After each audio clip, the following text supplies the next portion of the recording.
भक्त नामदेव जी की मां बचपन में शादी हुई और विधवा हो गई। सुनिएगा, नामदेव जी की मां, इनके नाना जी थे वामदेव। वामदेव की बेटी शादी हुई और शादी के महीने भर में उनकी बेटी विधवा हो गई, पति शांत हो गए। अब जब पति शांत हुए तो रोने लगी, मेरे तो पति चले गए। तब वामदेव जी बहुत बड़े कृष्ण भक्त थे। उन्होंने अपनी बेटी को समझाया, बेटी कोई मर जाए तो ऐसे रोते नहीं है, तेरी किस्मत में विधवा होना लिखा था, तू हो गई, पर रो मत। सुन, तेरे पति अब से भगवान कृष्ण है और तू इन्हें अपना पति मानेगी, अब तू रोएगी नहीं। उसने अपने पिता की बात मान ली और ठाकुर जी थे श्याम सुंदर, उनके पास जाए, बैठी रहे, बातें करती रहे। उसके अंदर भाव जाग गया कि कृष्ण मेरे पति है।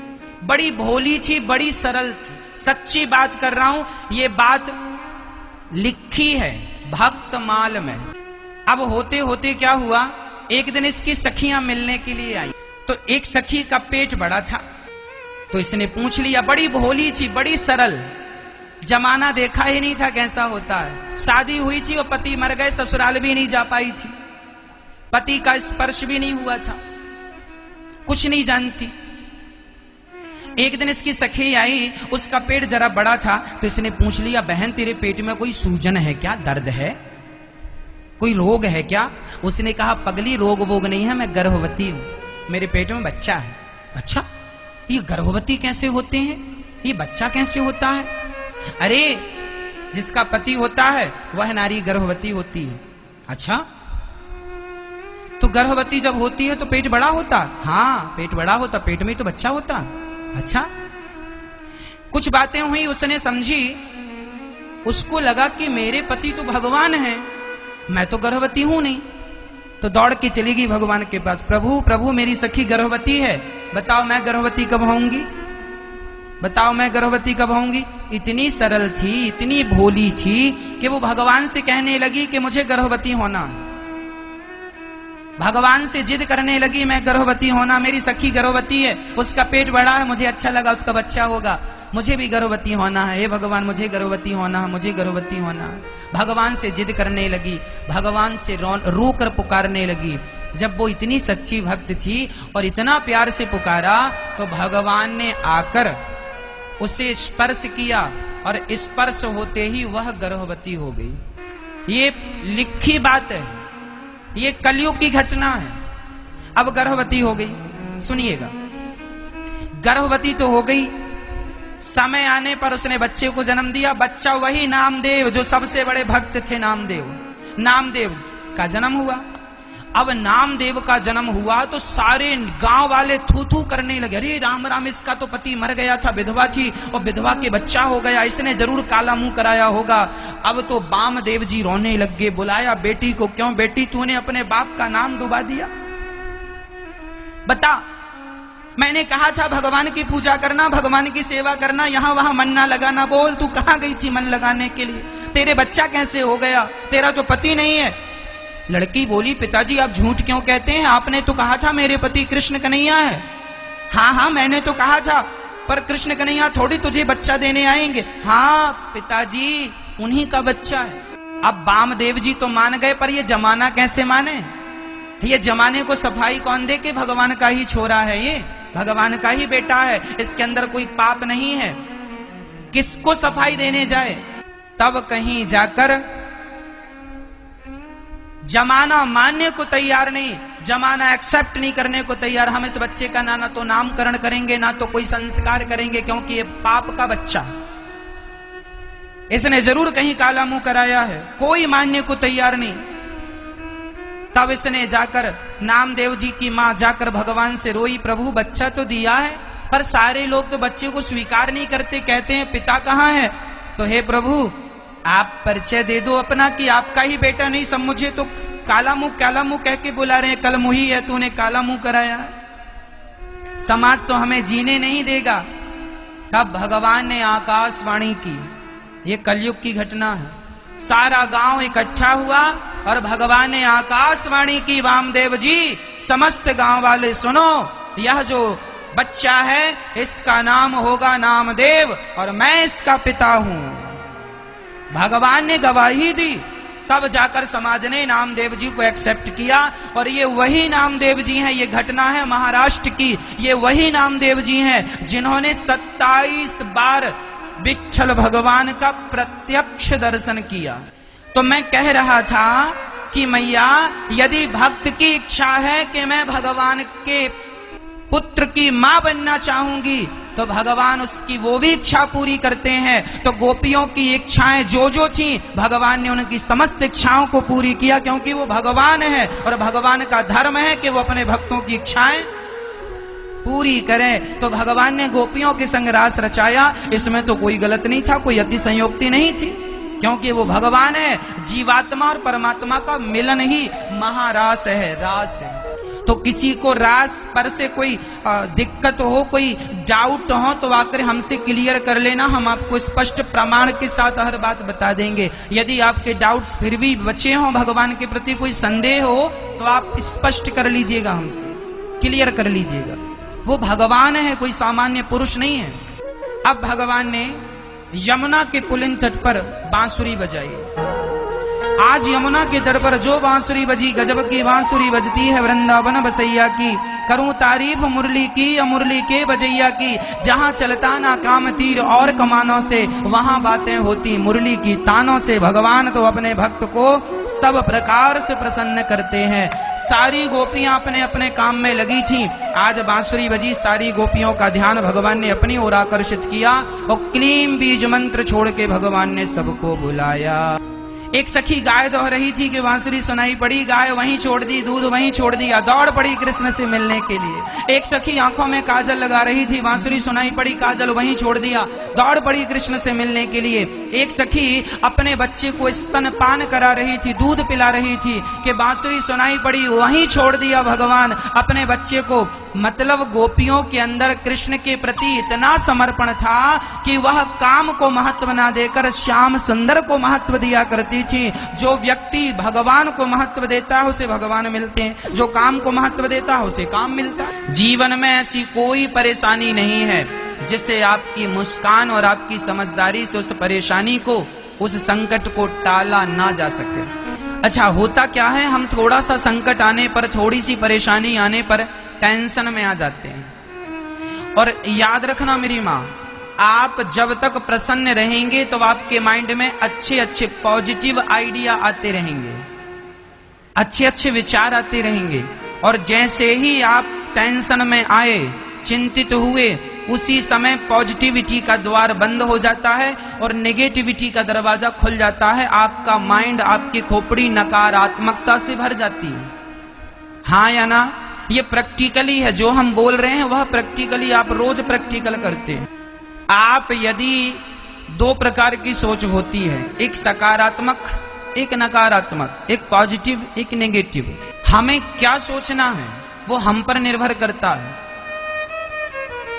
महाभारत का युद्ध हुआ, अर्जुन के अंदर नेगेटिविटी प्रवेश कर गई। अर्जुन बोले मैं युद्ध नहीं करूंगा, ये तो सामने हमारे रिश्तेदार खड़े हैं, हम बाण चलाएंगे तो हमारे ही अपने तो मारे जाएंगे। इतनी नेगेटिविटी आ गई अर्जुन के अंदर कि अर्जुन रथ छोड़ करके, अपना धनुष छोड़ करके भागने की बात करने लगे कि नहीं?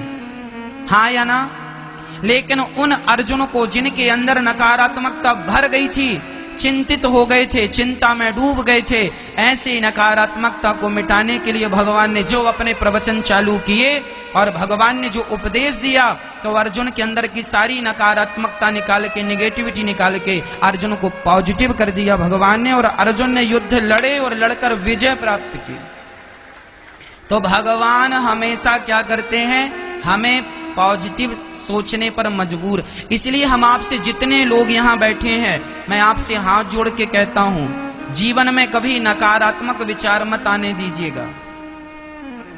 जीवन में कभी चिंतित ना होइएगा, टेंशन ना लीजिएगा, चिंता ना करिएगा। यदि आप चिंता करने लग गए, आपके माइंड में चिंता यदि प्रवेश करी, तो जो आपके पॉजिटिव दरवाजे थे वो बंद हो जाएंगे। क्योंकि द्वार तो एक ही है, या उस द्वार से आप, है ना, सुई का छेद है, उस सुई के छेद में आपने एक बार धागा डाल दिया जरा मोटा सा, तो दूसरा धागा प्रवेश करेगा? एक ही धागे की जगह है ना उसमें, वो छेद इतना ही बनाया जाता है, एक ही धागा प्रवेश करेगा। तो आपके माइंड में भी सुई जैसा एक दरवाजा है, सुई के छेद जैसा, उसमें से या तो पॉजिटिव एनर्जी प्रवेश करेगी या तो नेगेटिव एनर्जी प्रवेश करेगी, या तो सकारात्मकता या तो। अब आपको देखना है, यदि आप नकारात्मकता को अंदर ले जा रहे हैं तो आप डिप्रेशन में चलते जाएंगे और एक दिन आप आत्महत्या कर लेंगे, मर जाएंगे, सब तबाह बर्बाद हो जाएगा। इसलिए हम कहते हैं नकारात्मकता का दरवाजा बंद रखना, सदा पॉजिटिव, सदा स्माइल। अच्छा, पॉजिटिव वही सोचते हैं जिनके होठों में सदा स्माइल बनी रहती है। भगवान मुस्कुरा रहे हैं और मुस्कुरा के ये मैसेज दे रहे हैं कि मैं हर समय, मेरे सामने भी कितनी विषम परिस्थितियां आई, भगवान श्री कृष्ण के सामने विषम परिस्थितियां आई या नहीं? तो क्या भगवान उन विषम परिस्थितियों में क्या चिंतित हुए, टेंशन लिया उन्होंने? जब भगवान ने बड़ी से बड़ी विषम परिस्थिति में टेंशन नहीं ली, उन्होंने पॉजिटिव ही रहे, तो फिर भगवान कृष्ण के भक्त भला टेंशन में क्यों आते हैं? आपको भी पॉजिटिव रहना चाहिए कि मेरे भगवान को जब चिंता नहीं हुई बड़े से बड़े संकट से, तो मैं उनका भक्त हूं, मैं उन चिंता क्यों करूं? इसलिए हमें आज से चिंता को डिलीट कर देना है और चिंता की जगह भगवान कृष्ण का चिंतन करना है। चिंता समाप्त और मैया बोलो, चिंता समाप्त और चिंतन स्टार्ट, शुरू। चिंता खत्म, चिंतन शुरू। जोर से बोलो, आज से कोई चिंता नहीं। महाराज, हमारी बेटी सयानी हो गई है, विवाह करने की बड़ी चिंता है। अरे तुम चिंता क्यों कर रहे हो? तुम बड़ी प्रसन्नता से, पॉजिटिव एनर्जी से लड़का ढूंढते रहो, मिलेगा तो मिलेगा। तुम्हारी चिंता करने से बिटिया ब्याह जाएगी? कहो जी, ब्याह जाए तो फिर करो चिंता, आओ हम सब चिंता कर लेते हैं। जो होना है वो होके रहेगा। जब तुम्हारी बेटी का विवाह होना होगा, अपने आप संयोग हो जाएगा। तुम लड़के ढूंढते रहो, तुम पॉजिटिव प्रसन्न चित्त से जाओ, प्रसन्न चित्त से आओ। भगवान की मर्जी के बिना पत्ता नहीं हिलता। तुम इंतजार करो। कहते हैं समय के पहले और भाग्य से ज्यादा ना किसी को कभी मिला था, ना मिला है, ना कभी मिलेगा। इसलिए ईश्वर पर विश्वास करना सीखो। तुम मेहनत करो। भगवान कृष्ण कहते हैं, अर्जुन तू बाण चला, युद्ध तू जीतेगा कि नहीं ये हम बाद में डिसाइड करेंगे, पहले तू कर्म तो कर। अच्छा, अर्जुन पहले ही ये सोच के बैठ जाए मैं युद्ध जीत जाऊंगा। अब युद्ध तो जीतना ही है तो युद्ध करें क्यों? चलो कन्हैया घर में चलते हैं, बढ़िया हलवा पूरी खाते हैं, हम तो जीत ही जाएंगे क्योंकि आप हैं। तो क्या युद्ध का परिणाम पता चल जाने पर भी क्या बिना लड़े युद्ध जीता जा सकता है? मेरी मां, सिखाओ अपने बच्चों को कि बिना कर्म किए आपको सफलताएं नहीं मिलेंगी। कर्म तो करना है लेकिन परिणाम ईश्वर देंगे। तुम अपना कर्म ईमानदारी से मन लगा के करो, अच्छा कर्म होगा। ईमानदारी से कर्म करोगे तो परिणाम भी अच्छा ही आएगा। बच्चा अच्छे से लिखेगा, 100% लिखेगा तो पास होगा, अच्छे नंबर लाएगा। अब अच्छे लिखे ना, अच्छे से पढ़े ना, और कोई कहे कि तेरे हाथ में रेखा कह रही है तू इस साल पास हो जाएगा। अब तो गुरुजी ने कहा पास हो जाऊंगा तो एग्जाम देने की क्या जरूरत है? अब मैं एग्जाम देने नहीं जाता, गुरुजी ने कहा पास हो जाऊंगा, तो क्या ऐसे से पास हो जाएगा? भाई, तेरा अच्छा कर्म ही तेरा अच्छा भविष्य है, हाँ या ना? हमारा अच्छा कर्म ही हमारा अच्छा भविष्य है और हमारा बुरा कर्म ही हमारा बुरा। जिनका कर्म अच्छा नहीं है उनका भविष्य भी अच्छा नहीं है, जिनका कर्म वर्तमान में अच्छा है उनका भविष्य भी बहुत अच्छा है। अब आप देख लो कि आप कर्म कैसा कर रहे हैं, अच्छा या बुरा, पॉजिटिव हैं या नेगेटिव हैं, सकारात्मकता से भरे हैं या नकारात्मकता से। इसलिए हम कहते हैं कि भगवान के सामने भी चुनौतियां थीं, लेकिन भगवान चुनौतियों का सामना स्माइल के साथ करते हैं। और आपके जीवन में जरा छोटा सा संकट आ जाए, आप रोने लगते हैं, भगवान इतना बड़ा संकट, काहे बड़ा संकट, ये बड़ा संकट। अच्छा बताओ, भटिंडा में सबसे दुखी कौन है?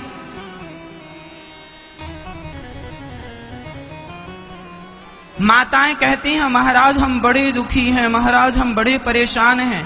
तो बताओ, जितना परेशान माता सीता थी, राम जी जब उन्हें वनवास की ओर भेज दिए, जंगल की लकड़ियां काटकर माता सीता ने चूल्हा जलाकर अपने पुत्र लव और कुश का पालन किया। क्या जितना संघर्ष माता सीता ने अपने जीवन में किया, क्या उतना संघर्ष भटिंडा की कोई एक महिला भी आज कर रही है?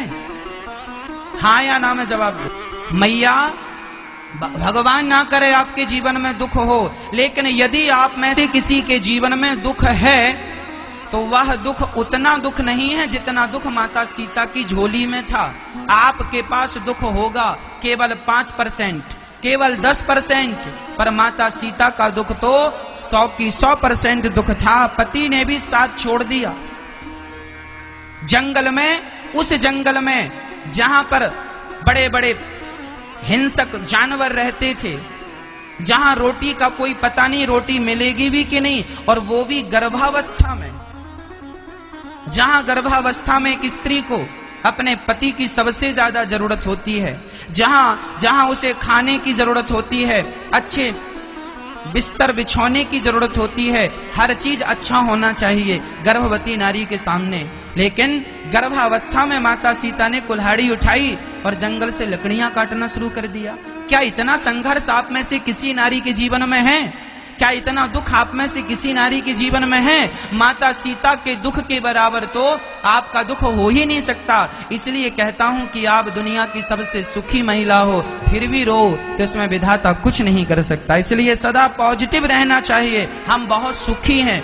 आप यदि दुखी हैं तो उस दुख को भी भगवान का प्रसाद समझ के पॉजिटिव रहो, प्रसन्न रहो। तुम्हारे रोने से यदि तुम्हारा दुख समाप्त हो जाए तो आओ हम सब मिल के रोते हैं। क्या हमारे रोने से हमारा दुख कम हो जाएगा? माना कि आप दुखी हैं, माना कि दुखी हैं, तो क्या आपके रोने से आपका दुख चला जाएगा? मेरी माँ, रोना समस्या का समाधान नहीं है। कोई पुरुष दुखी है तो रोना उस समस्या का समाधान नहीं है। समाधान क्या है? समाधान यह है कि आप उस दुख का डट करके सामना करें, वह भी प्रसन्न चित्त से। माता सीता लकड़ियां काटती हैं कुल्हाड़ी से, लेकिन रोते रोते नहीं। देखो मेरी माँ, ये जिंदगी तो हमें गुजारनी पड़ेगी। एक आदमी को यहां से अमृतसर जाना था, भटिंडा से अमृतसर जाना था, और वो भी पैदल जाना है। उसे सजा दी गई किसी राजा के द्वारा कि तुझे यहां से अमृतसर जाना है और गुरुद्वारे में माथा टेक के आना है, और वो भी पैदल। ये तेरी सजा है, जा। जब तू गुरुद्वारे में माथा टेक के आएगा तो तेरी सजा हम माफ कर देंगे। जा, पैदल जाना है।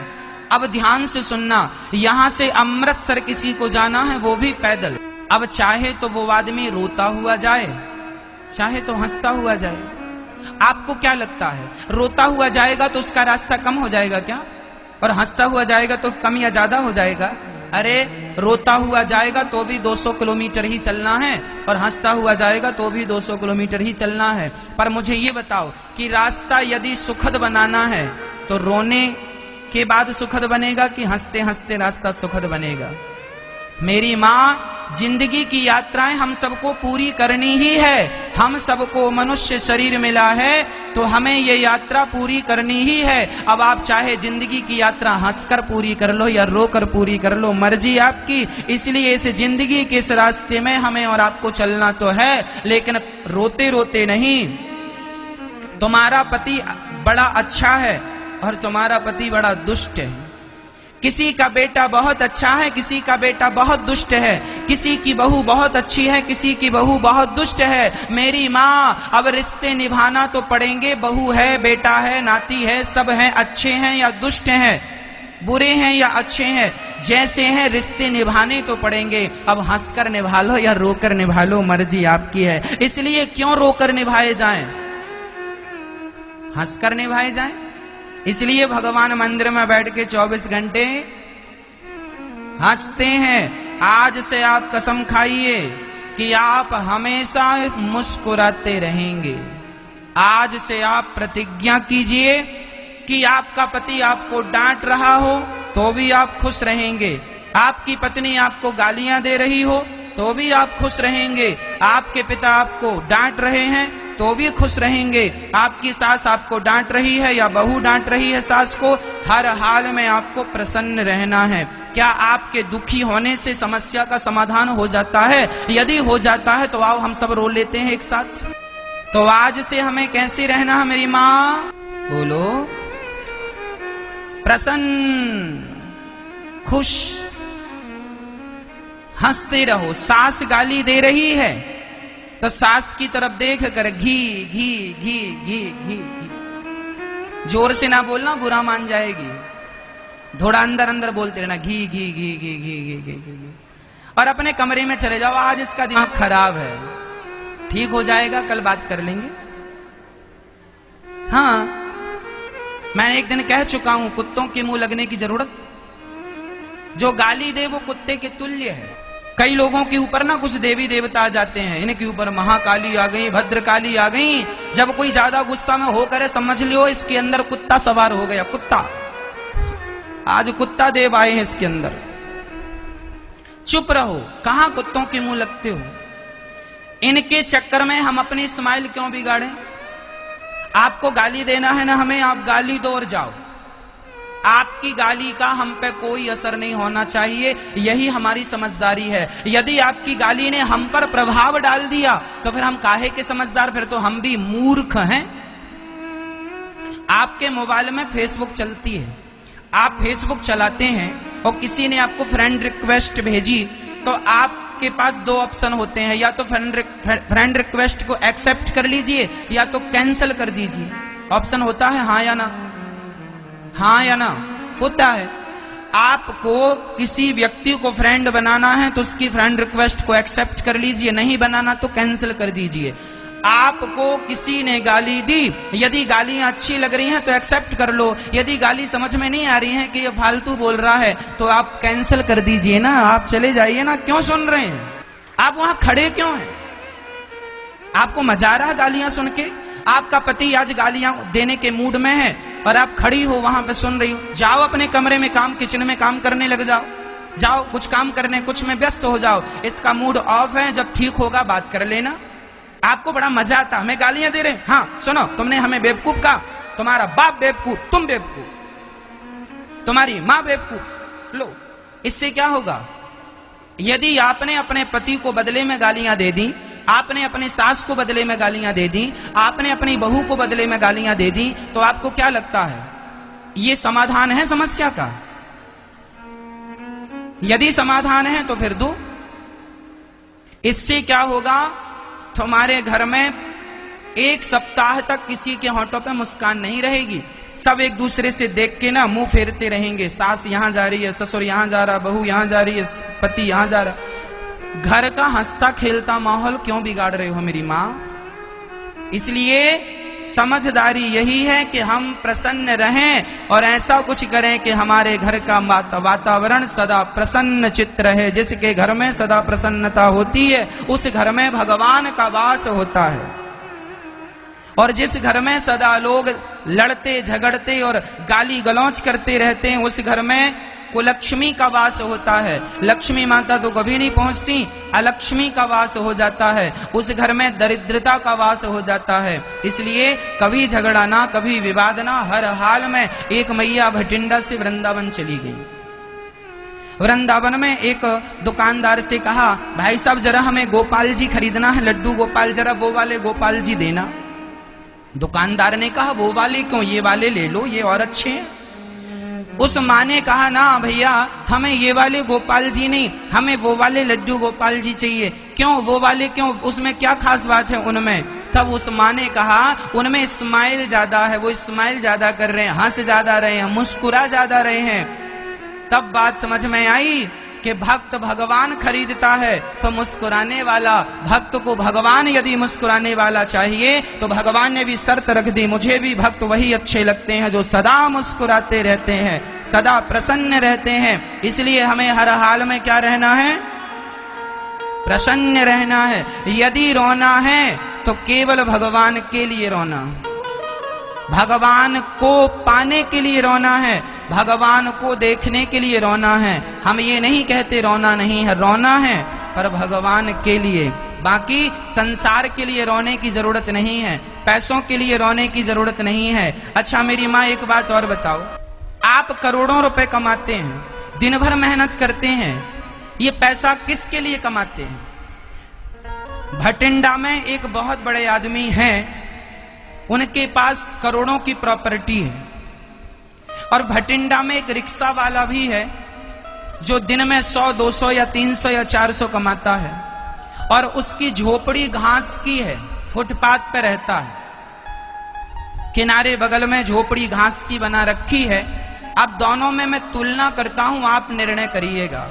करोड़पति आदमी अच्छे खासे कोठी में रहता है, बड़ी कोठी में रहता है, लेकिन बड़ी कोठी में रह के भी परेशान है, वो हंसता नहीं है, मुस्कुराता नहीं है। और ये रिक्शा चलाने वाले फुटपाथ पर रहता है, पर बहुत अच्छे से हंसता है, प्रसन्न रहता है, पत्नी से अच्छे से बात करता है, हंसता ही रहता है, इसके होंठों की स्माइल बनी रहती है, मुस्कुराता रहता है। और वो कोठी में रहने वाला हंसता मुस्कुराता नहीं है।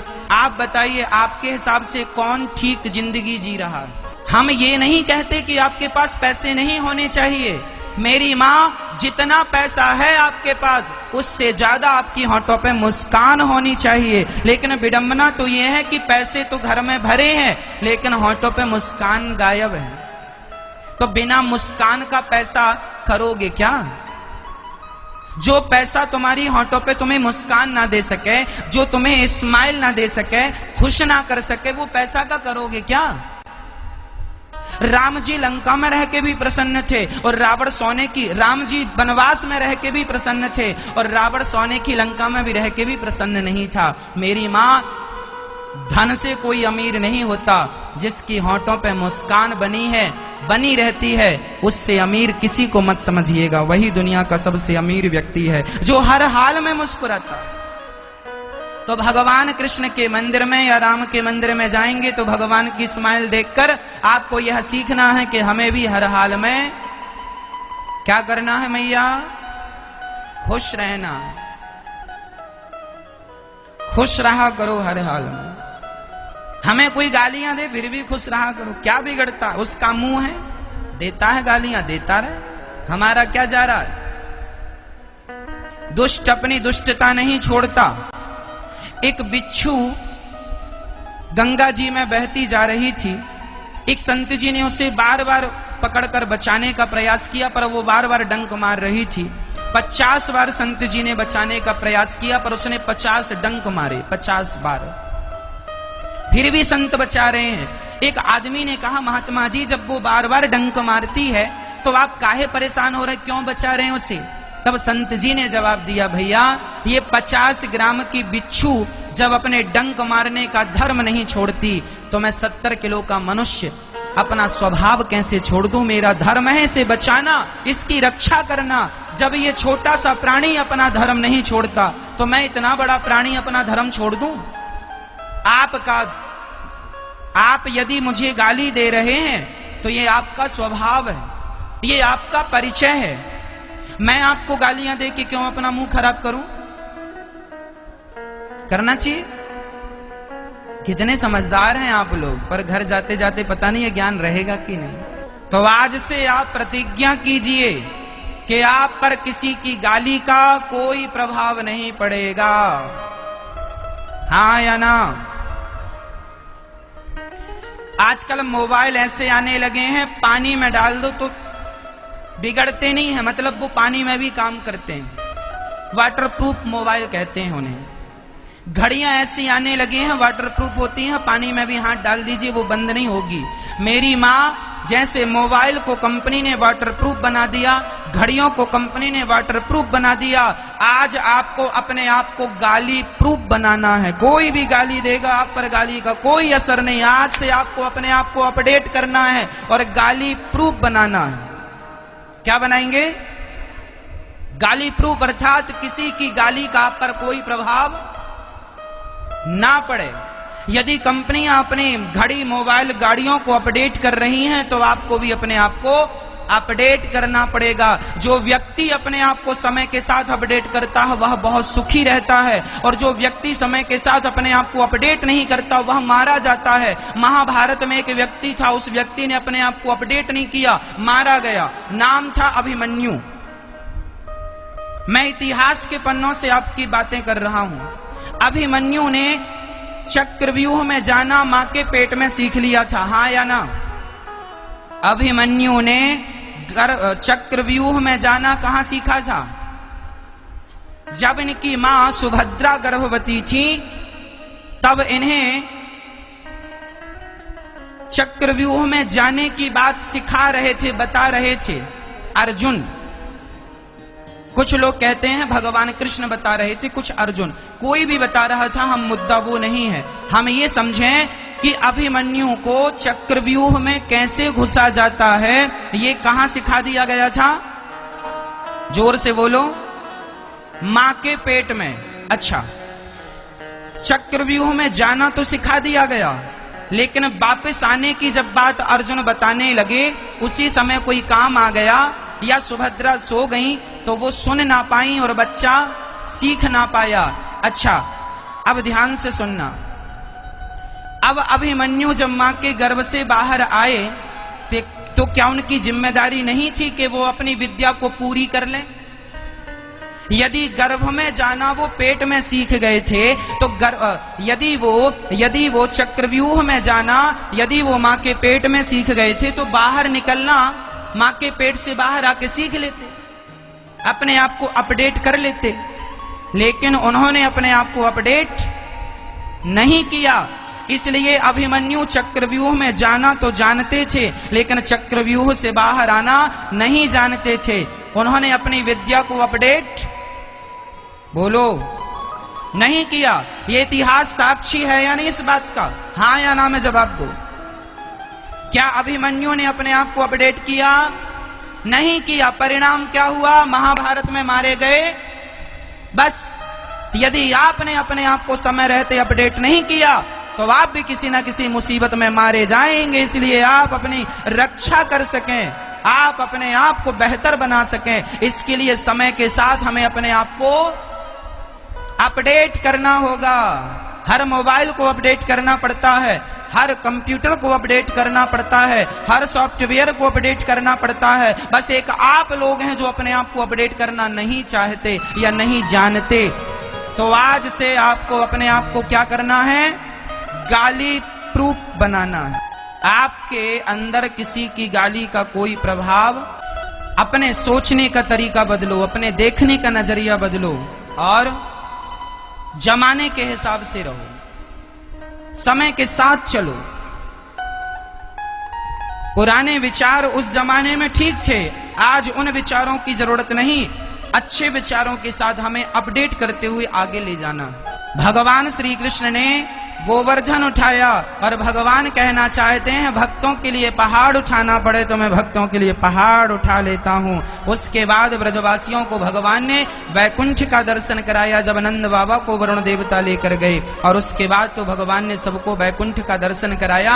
पर वैकुंठ जाकर भी ब्रजवासी संतुष्ट नहीं थे, वो वृंदावन से अच्छा कुछ मानते नहीं थे। वृंदावन सबसे बढ़िया है मैया, सच्ची कहता हूँ वैकुंठ भी इतना सुंदर नहीं है जितना सुंदर वृंदावन है। बस वृंदावन को देखने की दिव्य हमारी आध्यात्म दृष्टि होनी चाहिए। इन आंखों से तो वहां भी ईंट पत्थर ही नजर आएंगे, लेकिन यदि अंदर की अंतरात्मा से देखोगे तो कण कण में राधे कृष्ण का आपको दर्शन हो जाएगा, कण कण में गौरी गोपाल भगवान का दर्शन हो जाएगा।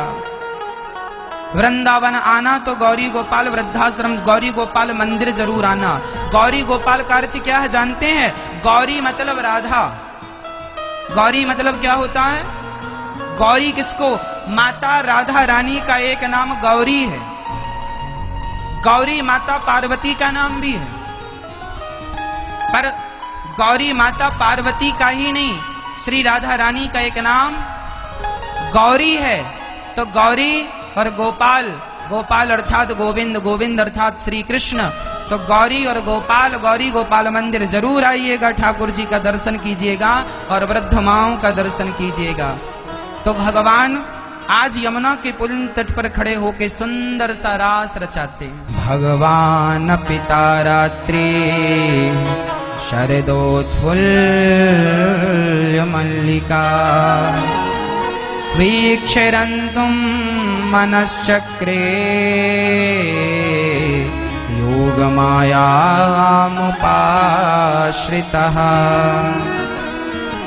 आज यमुना के पुलिन तट पर खड़े होके श्याम सुंदर ने जो बांसुरी बजाई ना मेरी माँ, आज भगवान का मन हुआ कि गोपियों के संग रास रचाया जाए। ये रास क्या है? रसो वैसा, स्वयं भगवान का नाम रस है। गोपियों के संग रास रचाने का क्या तात्पर्य है? ये गोपियां कौन है? ये गोपियां कोई सामान्य स्त्रियां नहीं है कि भगवान किसी स्त्री के संग नाच रहे हैं ना। अच्छा, रास को समझना होता है। गोपी कौन है? एक नौजवान बच्चे ने हमसे कहा भगवान ने बड़ा गलत किया। हमने कहा क्या गलत किया? अरे बोले भगवान रास रचाते हैं। एक सज्जन बोले महाराज जी हमारा भी मन कर रहा है रास रचाने का। हमने कहा भाई सुन, भगवान ने रास रचाए हैं ये तो सही है, लेकिन जिस भागवत में ये बात लिखी है कि भगवान रास रचाए, उसी भागवत में यह भी लिखा है कि जब भगवान रास रचाए उस समय भगवान की आयु केवल 7 वर्ष की थी। 7 वर्ष पूरी होके 8वें वर्ष में वो लगे थे प्रवेश। 8वें वर्ष का प्रथम महीना चल रहा था। तो 8 वर्ष का बालक सामान्य दृष्टि से भी देखें तो उसके अंदर कोई विषय वासना तो होती नहीं है, और वो तो भगवान थे। और सुनो, रास रचाने के पहले भगवान ने एक उंगली से क्या उठाया है? क्या उठाया है? गोवर्धन गिरिराज भगवान को।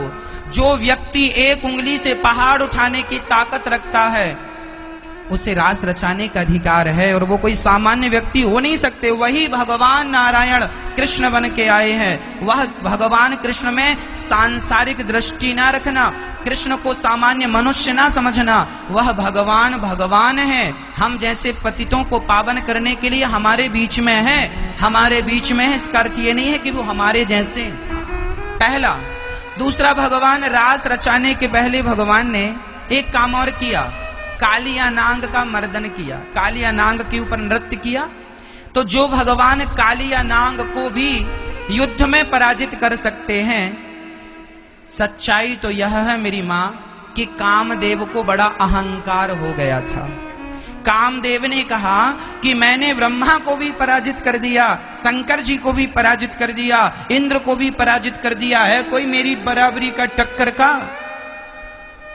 भगवान बोले ये ज्यादा ही अहंकार कर रहा है।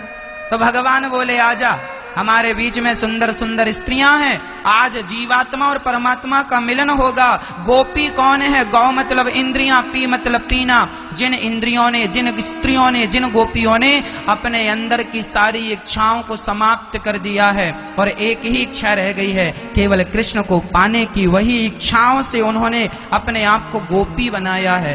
गोपी केवल स्त्री का नाम नहीं है मेरी माँ। उस रास में भगवान शंकर भी पधारे थे केवल गोपी बनके। गोपी मतलब स्त्रियों से संबंध नहीं था, गोपी एक यूनिफॉर्म था, एक ड्रेसअप था। आज भी वृंदावन में गोपी ड्रेस मिलती है। ये गोपी क्या है? गोपी एक स्वरूप है, गोपी एक भाव है ना। जैसे आपके सामने कोई कुर्ता पहनकर, धोती पहन के, तिलक लगा के आएगा तो आप उस यूनिफॉर्म को देख के क्या कहेंगे? पंडित जी आइए। वो भले पंडित जी ना हो, पर उस यूनिफॉर्म को देख के आपको यही लगेगा ये पंडित जी हैं। आपके सामने कोई पगड़ी बांध के आ जाए सरदार भाई, तो आप जरूर कहेंगे सरदार जी आइए, भैया आओ, क्योंकि वह सरदार भाई का एक यूनिफॉर्म है, पगड़ी है ना। यदि कोई मुस्लिम टोपी लगा के आए तो आप कहेंगे खान साहब आओ, वह उनका परिचय है ना। वो टोपी जो है उनका परिचय है। समझ में आ रही है ना मेरी बात? उसी प्रकार जो गोपियों के संग भगवान ने रास रचाया था, वह गोपियां कोई सामान्य गोपियां नहीं। उस रास में शंकर जी भी थे, नारद जी भी थे, इंद्र भी थे, प्रहलाद भी थे, ध्रुव भी थे, पुरुष वर्ग भी था, लेकिन सब गोपी के भाव में था, गोपी के रूप में था। वह भगवान ने सबके साथ जीवात्मा और परमात्मा के मिलन का नाम रास है, ना कि कोई भोग विलास की लीला का नाम रास है। बात समझ में आ रही है? एक गोपी यूनिफॉर्म है, एक ड्रेसअप का नाम गोपी ड्रेस, गोपी भाव है। आज भी वृंदावन में बहुत सारे साधु संत गोपी भाव में रहते हैं। आज भी वहां पुरुष लोग साड़ी पहन लेते हैं। आज भी वृंदावन में शंकर जी का एक मंदिर है, गोपेश्वर महादेव, वहां शंकर जी को साड़ी पहनाई जाती है, मांग भरी जाती है, चूड़ी। अब शंकर जी तो पुरुष हैं, पर चूड़ी और मांग काहे भरी जाती है? क्योंकि वह वहां पर गोपी भाव में है। आज भी आप आना, गोपेश्वर महादेव का दर्शन कर लेना आपकी आंखों के सामने। तो गोपी मतलब स्त्री से संबंध नहीं था कि केवल स्त्री ही होनी चाहिए। गोपी का अर्थ था गोपी भाव। एक बार मीराबाई वृंदावन आई। वृंदावन में एक महात्मा जी रहा करते थे, वह किसी भी स्त्री का दर्शन नहीं करते थे। अपनी कुटिया में बैठ जाएं, यमुना में स्नान कर लें और यमुना से स्नान करके कुटिया में आए और बस राधे कृष्ण राधे कृष्ण राधे कृष्ण राधे कृष्ण राधे कृष्ण का जाप करते थे। आज तक उन्होंने जब से संत बने हैं किसी महिला का दर्शन नहीं किया। आज पहली बार वृंदावन जब मीराबाई आई, ध्यान से सुनिएगा, सत्य कथा आपको सुना रहा हूं। जब मीराबाई वृंदावन आई तो मीराबाई ने सुना कि फलाने महात्मा की बड़ी ख्याति है, बड़ी जय जयकार है। तो मीराबाई के अंदर आया कि चलो मैं भी दर्शन करके आऊं। तो मीराबाई दर्शन करने पहुंच गई और मीराबाई ने जब दर्शन करना चाहा तो वहां के लोगों ने कह दिया कि ये बाबा जी किसी महिला से नहीं मिलते, क्योंकि ये बड़े साधु हैं, ये स्त्री का दर्शन नहीं करते, ना दर्शन करते ना दर्शन देते। मीराबाई जोर से हंसी। मीराबाई हंसी तो उनके लोगों ने, भक्तजनों ने कहा आप हंसती हो क्यों? तब मीरा ने हंसते हुए कहा, अरे भाई मैंने तो सोचा था कि वृंदावन में केवल एक ही पुरुष है और उस पुरुष का नाम है कृष्ण, और वृंदावन में रहने वाला प्रत्येक व्यक्ति पुरुष नहीं, आज भी सब गोपी भाव में रहते हैं। सब भगवान की गोपियां हैं, चाहे स्त्री हो, चाहे पुरुष हो, चाहे गैया हो, चाहे वहां पर बकरी हो। मतलब ब्रज 84 कोस में पेड़ पौधा है, वो भी गोपी भाव में। गैया भैंस बकरी घोड़ा घोड़ी भी हैं, तो सब किस भाव में? सब गोपी भाव में। वृंदावन में पुरुष एक ही है, उस पुरुष का नाम है श्री कृष्ण। और वृंदावन में आप भी जाना तो स्त्री बन के ना जाना, पुरुष बन के ना जाना, राधा रानी की दासी बनकर गोपी भाव में जाना। मैं तो लाडली जी की दासी हूँ, चरणों की सेविका हूँ। भले तुम पुरुष हो पर भाव गोपी का होना चाहिए। यदि गोपी भाव से जाओगे तो कृष्ण का दर्शन होगा, और पुरुष भाव से जाओगे तो शंकर जी को भी कह दिया गया था यहाँ से बाहर चलो, यहाँ गोपियों की एंट्री है, पुरुषों की नहीं, चलो। फिर शंकर जी मांग वांग भर के आए तब एंट्री मिली। हाँ या ना? ये देखो गोपेश्वर महादेव का दर्शन कर लो। देखो देखो बिंदिया, ये नाक में देखो नथ पहने हैं। हाँ, साड़ी वाड़ी सब पहनते हैं भगवान शंकर। ये गोपेश्वर महादेव है, गोपी के रूप में। तो कोई ये प्रश्न करे कि भगवान ने तो रास रचाया। अरे भाई साहब, रास का अर्थ तो समझो। तुम्हारी बातों से तुम क्या सिद्ध करना चाहते हो? क्या भगवान को तुम सामान्य व्यक्तियों की तरह भोगी कहना चाहते हो? क्या यही लोगों का आशय है?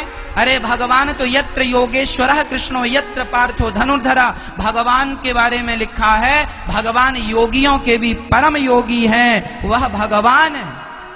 कामदेव पर विजय प्राप्त किया भगवान ने गोपियों के संग। जब भगवान राधा रानी, जब भगवान माता सीता से विवाह करने गए ना, तो माता सीता की जितनी सखियां थीं, उन्होंने सोचा क्या हमें ऐसा पति मिलेगा, क्या ऐसे भगवान हमें मिलेंगे? भगवान ने सबकी मनोभाव दशा समझ ली, पर भगवान ने कहा तथास्तु, इस जन्म में नहीं, अगले जन्म में तुम ब्रज की गोपियां बन के आना, सबका मनोरथ पूरा करेंगे, सबका मनोरथ सिद्ध करेंगे। अच्छा, मैं आज यहां एक बात कहना चाहूंगा। भगवान कौन है जल्दी से बताओ? भगवान कृष्ण कौन है? पूर्ण परमात्मा भगवान है। अच्छा एक बात बताओ, भक्त ना कई प्रकार के होते हैं। एक भक्त की इच्छा है कि मैं भगवान के गले लग जाऊं। यदि भक्त की इच्छा है कि मैं भगवान के गले लगना चाहती हूं या चाहता हूं, तो क्या भगवान अपने भक्त की वो इच्छा पूरी नहीं करेंगे? कहते हैं भक्त जो इच्छा करता है भगवान उस इच्छा को पूरा करते हैं। यदि किसी की इच्छा है कि मैं भगवान के गले लगूं, तो भगवान बोले तथास्तु, आ जाना गोपी बन के, तुम्हारे को गले लगाएंगे, द्वापर युग में आना। अच्छा, किसी की इच्छा है कि मैं भगवान के गालों का चुम्बन करना चाहती हूं या चाहता हूं, जैसे कि मां अपने बच्चों की गालों की चुम्बन करती है, उसी तरह यदि कोई भक्त कहे कि मैं भगवान के गालों को चूमना चाहती हूं या चाहता हूं, तो भगवान बोले आ जाना गोपी बन के, हम तुम्हारे इतने करीब आएंगे। यदि तुम सच्चे भक्त हो तो तुम्हारी हर इच्छा पूरी करेंगे भगवान, जो तुम्हारी इच्छा, जो इच्छा करी हूं मन माही, प्रभु प्रसाद कछु दुर्लभ नाही। भाई इच्छाएं सबकी सब प्रकार की होती हैं। किसी की इच्छा है कि भगवान को देखे, बस देखता रह जाए। किसी की इच्छा है कि वो भगवान की गोद में जाके बैठे। प्रहलाद की इच्छा थी कि मैं भगवान की गोद में जाके बैठूं, बैठ गए। ध्रुव जी की इच्छा थी कि मैं राजा बनूं, भगवान ने राजा। जो आपकी इच्छा है, यदि आप कहोगे कि भगवान के गालों का चुम्बन करना है तो भगवान आपको वह अवसर भी देंगे, पर आपकी भक्ति सच्ची होनी चाहिए। यदि तुम्हारी इच्छा है कि भगवान के गालों को, भगवान के गले से लगना है तो भगवान गले भी लगाएंगे। तुम्हारी इच्छा, केवट की इच्छा क्या थी बताओ? केवट की इच्छा थी कि मैं राम जी के चरणों को धोऊं, तो राम जी के चरणों के धोने की इच्छा केवट की थी। यदि भक्त की इच्छा है कि भगवान के वो चरण धोना चाहता है, तो क्या भगवान ने उसे निराश कर दिया? इच्छाएं पूरी की कि नहीं? अच्छा, मीराबाई की इच्छा थी कि कृष्ण हमारे पति बने। इस कलयुग की घटना बोल रहा हूं। यदि मीराबाई की इच्छा थी कि कृष्ण हमारे पति बने, तो भगवान मीराबाई के पति बने कि नहीं? अरे ये तो सब ठीक है, और सुनाता हूं आपको। नरसिंह मेहता की इच्छा थी कि मेरी बेटी का भाई बने के सांवरा आओ और मायरा भर के जाओ, तो भगवान ने इच्छा पूरी की। नानी बाई का मायरा भरा, हाँ या ना? अरे भाई, भक्त की हर इच्छा भगवान की पूरी। प्रहलाद की इच्छा थी कि भगवान खंबे से प्रकट होके मेरे वचन को सिद्ध करें। भगवान आए, सारी गोपियां काम धाम छोड़ छोड़ के आईं, और जब सारी गोपियां आ गईं तो भगवान ने कुछ गोपियों को उनके पति ने रोक लिया, पर उनके अंदर इतनी उत्कंठा हुई भगवान से मिलने की, इतनी उत्कंठा हुई कि उनके प्राण वायु निकलकर भगवान के चरणों में रह गई। बंधन शरीर का हो सकता है, कोई रोकेगा तो शरीर को रोकेगा, प्राणों को तो नहीं रोक सकता ना। जीवात्मा परमात्मा का मिलन हो गया, यही रास है। और जब गोपियां आईं तब भगवान ने सभी गोपियों का स्वागत किया। स्वागतम वो महाभागा प्रियं किं करवाणि वः ब्रजस्यानामयं कच्चिद् भूतागमन कारणम्। भगवान ने सारी गोपियों का स्वागत, आओ आओ आओ, ये बताओ यहां क्यों आई हो सखी? क्या उद्देश्य है आने का? हेतु क्या है? कारण क्या है? तब सारी गोपियों ने कहा, श्याम सुंदर आपने बुलाया, हम चली आई। अच्छा, हमने बुलाया? हमने तो बांसुरी बजाई, आप चली आई। अच्छा, आई हो तो दर्शन कर लिया ना, अब जाओ। भगवान पहले बुलाते हैं फिर भेजते हैं। अच्छा, भगवान अपने भक्त को ना बहुत देखते हैं ठोक बजा के, कच्चा तो नहीं है।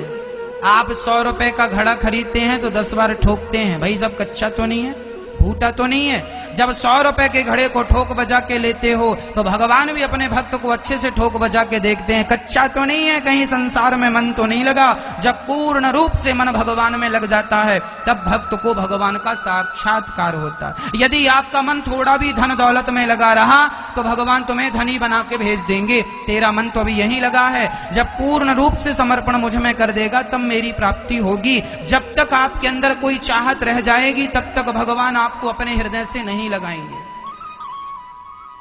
इसलिए हमें क्या होना पड़ता है मैया?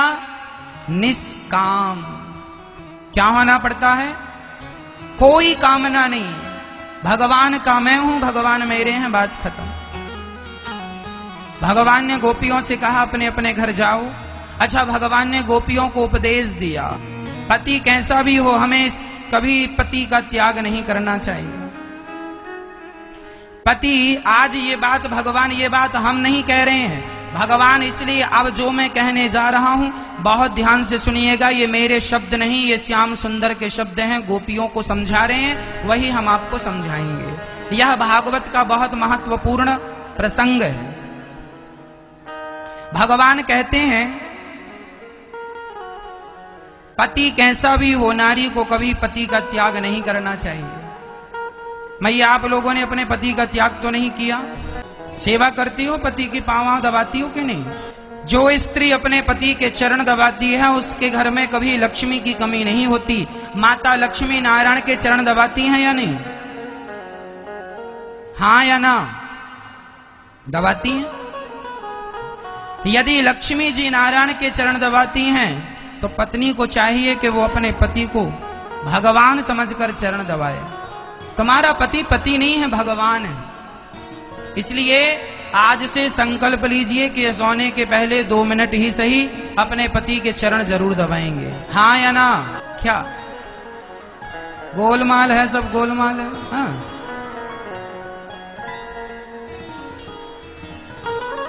दबाएंगे चरण, दबाइएगा। जिस आप प्रैक्टिकल करके देखना, जिस घर की नारी पति के चरण दबाती है उस घर में सुख शांति समृद्धि रहती है। लक्ष्मी जी दबाती है ना भाई चरण, भगवान नारायण के, आप भी दबाया करो। नारी को चाहिए कि वो अपने पति की खूब सेवा करे। पति गालियां दे तो भी उस गालियों का कोई उत्तर ना देना चाहिए। आज फर्स्ट में ही हमने आपको वो सारी बातें समझा दी। अच्छा, पति को क्या करना चाहिए पत्नी के साथ? पत्नी सेवा करे, चरण दबाए, तो पति को क्या मारना चाहिए? अच्छा, कुछ पति लोग अपनी पत्नियों को मारते हैं। पंजाब में मारते कि नहीं? नहीं मारते हैं? हाँ, आप मारते हो? अच्छा, वो आपको मारती हैं। तो यहां पत्नियां पतियों की पिटाई कर, तो पति पिटने लायक काम करते होंगे आप लोग। आज मैं आपको यह भी बताऊंगा किस पति की पिटाई करनी चाहिए। एक पक्ष नहीं, दोनों पक्ष को समान अधिकार। आज पूज्य श्री अनिरुद्धाचार्य जी महाराज ने हम सभी लोगों को बहुत ही उत्तम एवं शिक्षाप्रद कथा सुनाई है। आशा करता हूं कि इस शिक्षाप्रद कथा से हम सभी लोग कुछ न कुछ शिक्षा अवश्य ग्रहण करेंगे और अपने जीवन को सुखी और सात्विक बनाने का प्रयास करेंगे। मित्रों, अगर आपको यह शिक्षाप्रद कथा पसंद आई हो तो वीडियो को लाइक करें और अधिक से अधिक लोगों को शेयर भी करें, जिससे और भी लोग महाराज जी की इस शिक्षाप्रद कथा से शिक्षा लेकर अपने जीवन को सुखी बना सकें। मित्रों, अगर आपने अभी तक हमारे चैनल को सब्सक्राइब नहीं किया है तो हमारे चैनल को तुरंत सब्सक्राइब भी कर लें, जिससे आपको नोटिफिकेशन के माध्यम से महाराज जी के शिक्षाप्रद कथा तुरंत प्राप्त हो सकें। मित्रों, तो कल फिर किसी शिक्षाप्रद कथा के साथ आप लोगों के समक्ष प्रस्तुत होंगे। तब तक के लिए जय श्री राधे।